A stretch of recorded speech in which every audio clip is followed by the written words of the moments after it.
সকলকে জানাই জয় যিশু বন্ধুরা। আমি শ্রাবন্তী মণ্ডল আপনাদেরকে আরেকটিবার স্বাগত জানাই আমাদের ইউটিউব চ্যানেলে। আপনাদের যদি কোনো রকম প্রার্থনার অনুরোধ থাকে তাহলে আমাদের পাঠাতে পারেন আমাদের নাম্বারে। আমরা আপনাদের জন্য প্রার্থনা করতে থাকব। আসুন বাক্যে যাওয়ার আগে আমরা ছোট করে একটু প্রার্থনা করি। সর্বস্থ মহান প্রিয় পিতা প্রভু যিশু, তোমার ধন্যবাদ জানাই। প্রভুকে এই সুন্দর সময় দিয়েছে তোমার বাক্য জানার জন্য, সেজন্য তোমায় ধন্যবাদ জানাই। এই মুহূর্তে তোমার যারা বাক্য শুনবে তাদের সকলকে তুমি আশীর্বাদ দান করো এবং আমাকেও তুমি আশীর্বাদ দান করো, যেন তোমার এই বাক্য থেকে আমরা নতুন কিছু শিখতে পারি। প্রভু, সকল ধন্যবাদ দিয়ে প্রার্থনা প্রভু যিশু তোমার নামে চাই, আমেন।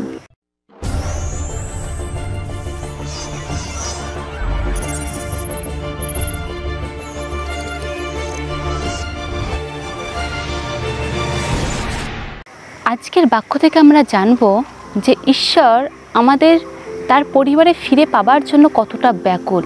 এই বিষয়ে আমরা একটি দৃষ্টান্ত দেখব যা ঈশ্বর তার অন্যতম এক প্রিয় ভাববাদীর মাধ্যম দিয়ে দেখিয়েছিলেন। ইসরায়েলের সন্তানরা যখন সৃষ্টিকর্তার উপর থেকে তারা মন ফিরিয়ে নিয়েছিল, তখন এই ঘটনাটি সংঘটিত হয়েছিল।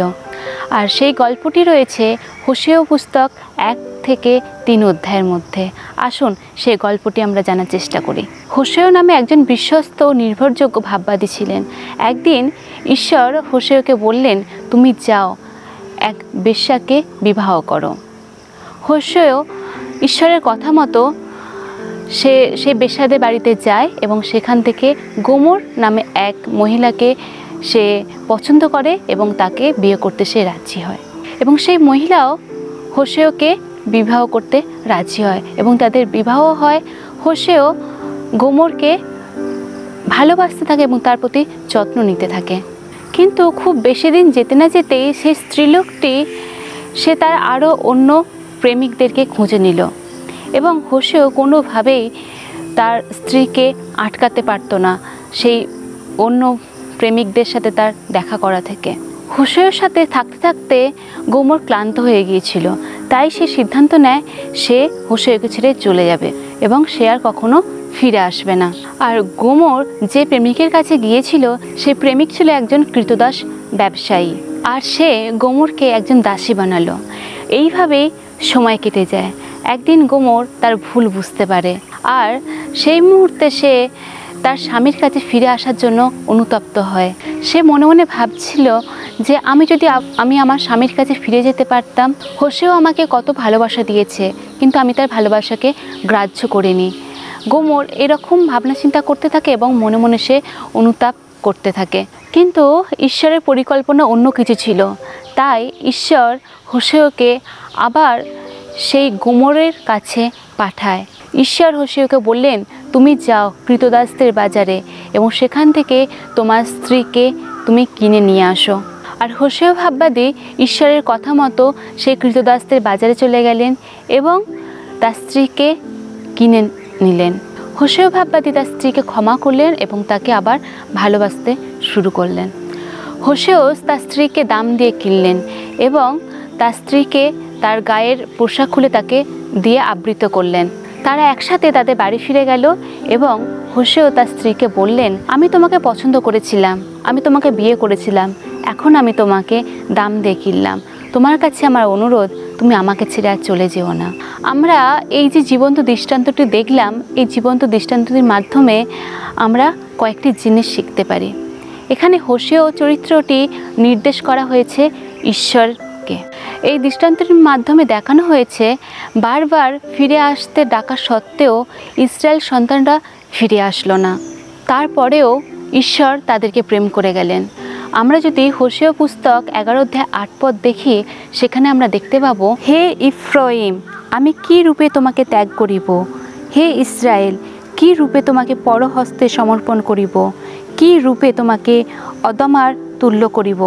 কি রূপে তোমাকে সবয়মের ন্যায় রাখিব? আমার মধ্যে অন্তঃকরণ ব্যাকুল হইতেছে, আমার করুণা সমষ্টি একসঙ্গে প্রজ্বলিত হইতেছে। ঈশ্বর তাদেরকে উচ্চস্বরে জানাচ্ছে যে ঈশ্বর তাদেরকে পরিত্যাগ করতে চান না, আর ঈশ্বর তাদেরকে একাকী ছেড়েও দিতে চান না।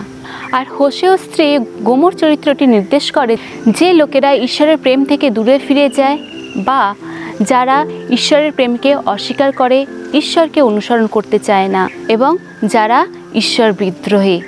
গোমর চরিত্রটি সেই সকল লোকেদেরকে নির্দেশ করছে। গোমর যেমনভাবে তার স্বামীর ভালোবাসাকে তোয়াক্কা করেনি, সেরকম এখনও কিছু মানুষ আছে যারা ঈশ্বরের ভালোবাসাকে গ্রাহ্য করে না। যেমন কিছু লোক আছে যারা ঈশ্বর বিদ্রোহী, তারা জীবনে যা কিছু তাই করতে চায়, তারা অন্য কাউকে কোনো কিছু পরোয়া করে না, তাদের যেটা ইচ্ছে মনে হয় তারা সেটাই করতে চায়। কিছু লোক মনে করে তাদের মন্দ জীবনই কাম্য, আর তারা সেইভাবেই জীবন কাটাতে চায়, কিংবা তারা খারাপ মানুষই থেকে যেতে চায়, কারণ তারা হৃদয় থেকে সেটাই উপলব্ধি করে। আর কিছু কিছু মানুষ আছে যে তারা মনে করে যে আমার জীবনে এত কিছু খারাপ হয়ে গেছে, এরপরও ঈশ্বর কি আমাকে গ্রহণ করবেন, আমি কি ঈশ্বরের সন্তান হতে পারি। এরকম অনেক মানুষ আছে, তারা এরকম উপলব্ধি করে যে ঈশ্বর হয়তো আমাকে কখনো চাইতে পারেন না, ঈশ্বর হয়তো আমাকে গ্রহণ করবেন না, তারা লজ্জাবোধ করে। এই গল্পটি আমাদের শেখায় যে হোসেও যেরকমভাবে গোমরকে ক্রয় করেছিল, সেরকমভাবেই শয়তানের শক্তি থেকে আমাদেরকে ক্রয় করার জন্য প্রভু যিশু এসেছিলেন। তিনি আমাদেরকে উদ্ধার করেছেন। প্রভু যিশু আমাদেরকে তার জীবনের দামে ক্রয় করলেন, তাই আমরা ঈশ্বরের দৃষ্টিতে মহামূল্যবান বা দামি। খারাপ কাজ করার পরেও হোসেও গোমরকে তার স্ত্রী বলে দাবি করে চলেছে। সেরকমভাবেই ঈশ্বরও আমাদেরকে বলছেন তুমি আমার। আমরা অস্বীকার করি ঈশ্বরকে, আমরা ঈশ্বরের ভালোবাসাকে অস্বীকার করি, কিন্তু তারপরেও ঈশ্বর বলছেন তুমি আমার। তাই আসুন বন্ধুরা, আমরা যারা এখন এই বাক্য শুনছি তারা সকলেই মন ফেরাই, ঈশ্বরের কাছে আমরা ফিরে আসি, কারণ ঈশ্বর চান না আমরা কেউই তার পরিবার থেকে হারিয়ে যাই। ঈশ্বর চান আমরা সকলেই যেন তার পরিবারের সদস্য হই, আমরা একসাথে থাকি। ঈশ্বর সকলকেই তার পরিবারে দেখতে চান। তাই আমরা ফিরে যেন না যাই, আমরা যারা ঈশ্বরকে জেনেছি তারা যেন আরও মানুষকে জানাতে পারি ঈশ্বরের ভালোবাসা, ঈশ্বরের পরিবার সম্পর্কে। আমরা একই পরিবারে যেন থাকতে পারি। সকলকে জয় যিশু।